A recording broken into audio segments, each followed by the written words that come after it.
Hi, my name is Justin Murphy, And I'm Andre Reyes. and we're engineering students at Middlesex Community College in Bedford, Massachusetts. We have a third member of our team, Zainon Cabal, that wasn't able to be here with us. We had the opportunity to research and develop an automatic water bottle filling system, and we're competing in the Atea 3D Futures competition. The idea for our challenge was to design and construct a conveyor-driven automatic water bottle filling system. The goal was to design and program a system that emphasized the use of a microcontroller, SolidWorks, and 3D printing technology.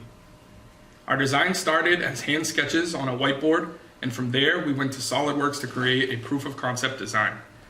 We decided to use a 2020 aluminum extrusions for our structural material, 2-inch PVC for the conveyor rollers, and to have the main bottle turning carousel and filler entirely 3D printed.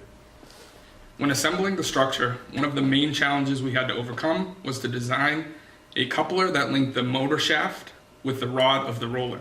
Additionally, the corner bracket that came with our 2020 aluminum structure did not fit any of the pieces, so we had to create our own three-way corner bracket.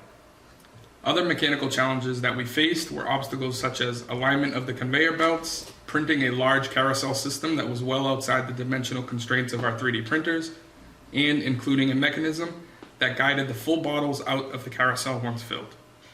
As for the electrical aspect, our goal was to use an Arduino as the microcontroller to control electrical components. None of the members of our team had any substantial experience with using Arduino specifically, or even its programming language.